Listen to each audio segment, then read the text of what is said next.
replacement surgery is very popular and since last 60 years, considered to be the best operation, reduces pain and restores the function, very cost effective, excellent long-term results available. And in some of the data, more than 80,000 surgeries been performed every year in India nowadays. On the left side, it is an expected revisions after total knee and total hip arthroplasty till 2060. So there will be equally a burden of revision of total hip arthroplasty. The annual burden varies from 19 to 23%. Early failure contributes to 42%, midterm 34%, and late failure is about 24%. And the reasons, if you look at some multiple reasons, but the important one is like dislocations, loosening, infection, and the fractures, periprosthetic fractures. So now if you look at the incidence of dislocation, this is a major concern after performing total hip arthroplasty.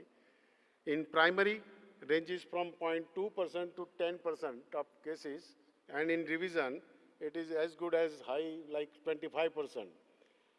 Most of the dislocation, like up to 70%, occurs within first 3 months of the surgery, and 75% within a year.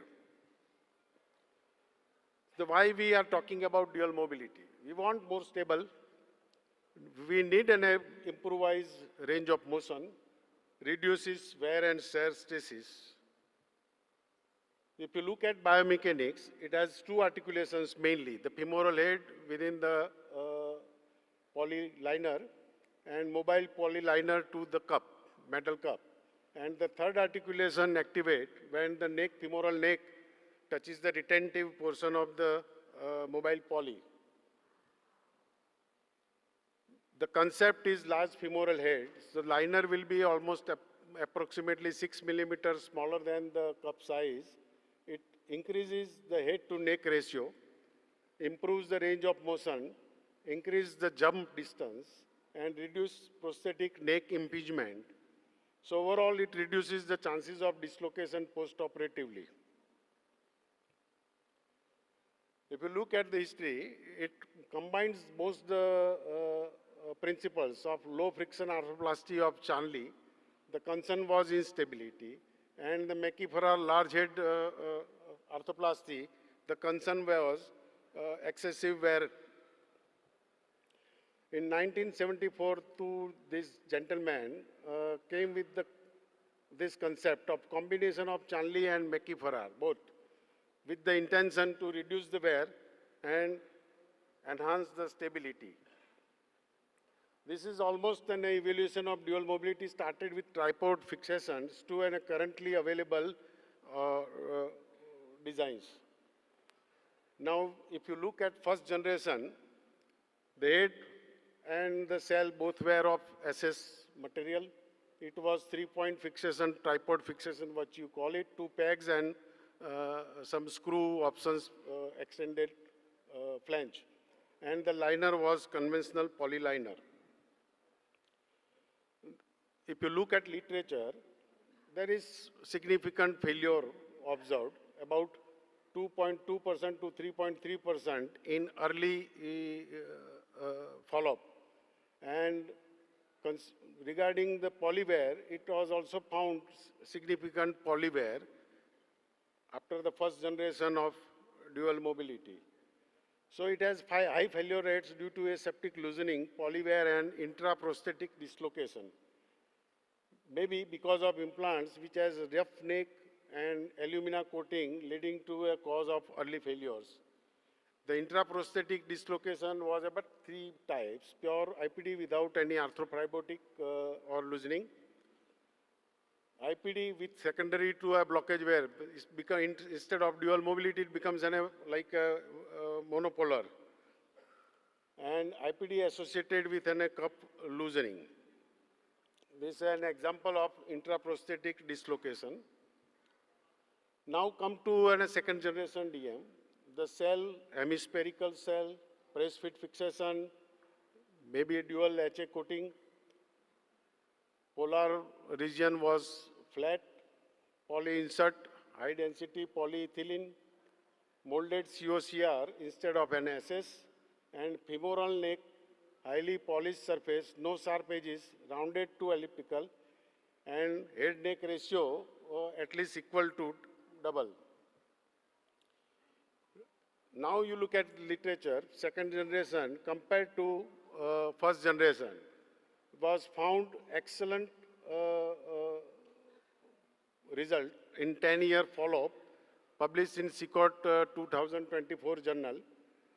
Look at 10 to 15 years follow-up, survival without acetabular loosening is in first generation about 90%, but with second generation it is more than 99%. Another literatures where it is all more than 90% survival. So in conclusion, improvised survival and less failure with second generation of dual mobility. The main reason is round neck, chamfer design with improvised coatings and metal and polymaterial, which leads to a better results. Now what we are using is in a third generation, newer coatings and the designs, improvised cup fixations for the osteointegration and faster bone generation and cementations. The smooth polished intersurface interliner, mostly different three patterns, cylindrical pattern, modern head design, or anatomical designs of cups, depending on the company. If you look at cementless cups, the coating plasma spray titanium with NHA, polished bearing surface, macrofracture concentric ring, maybe an extended some cylindrical for a better fixation. Options with or without screw. It's a modular cup or a monoblock cup is available.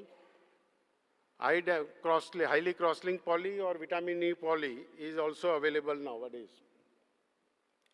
Cemented cup, grit blasted, radial, circumferential, and longitudinal grooves for better cementing and rotational stability. So cemented cup is also available. Revision options looking to an requirement, a flange or an reinforcement plates. Revision cups are available. Locking mechanism dual is improvised. It's a double locking of femoral head with poly with an special instruments. And because of this improvised locking mechanism, the intraprosthetic dislocation is nowadays very, very rare. Look at the third generation, the systemic review, multiple literature. The results are very encouraging. Aseptic loosening was found about 1.3%, and overall survival CP is more than 90% with dual mobility, especially third generation. Another series, multiple article, 59 articles. The results is mean age of dislocation is less than 1%, and intraprosthetic dislocation is very, very rare or not recorded after second or third generation of dual mobility. Recent studies, systemic review of multiple dual mobility compared with an conventional hip, dislocation 0.2% in dual mobility series versus 7.7% in conventional. 9 revisions required, but 0 due to dislocation in dual mobility series, and 39 revisions out of 30 is only because of dislocation. Now, for what about younger age groups? So there is also a literature, more than 1,000 cases been studied for young patients followed for 7 to 87 months, and pooled overall revision was about less than 10%, and HIP society score is also improved excellently. So satisfactory short-term outcome for the patients who are below 55 of age, third generation, but still a required long-term outcome, long-term follow-up. So in conclusion, excellent survival and less failure as compared to second generation due to improvised designs, materials, and the coatings. Various options of cup fixation is available. Dislocation rate is practically minimum or can be considered less than 1%. Intraprosthetic dislocation is not nowadays a problem. So it's promising short and mid-term results in young age group patients. What is our experience since last 9 years, 2015 to 2024? We did 125 cases in 108 patients, one revision case, rest all 124 for the primary. Majority of them were male patients and 48 cases were below the 58 years of age. This is age distribution.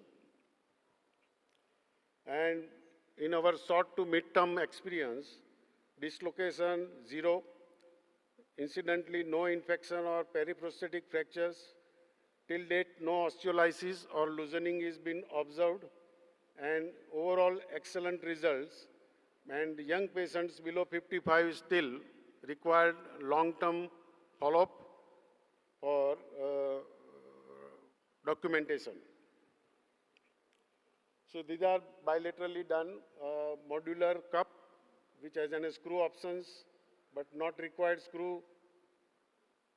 This is with the use of screws. This is bilateral monoblock cup with a 3 millimeter extended cylindrical ring for better fixation.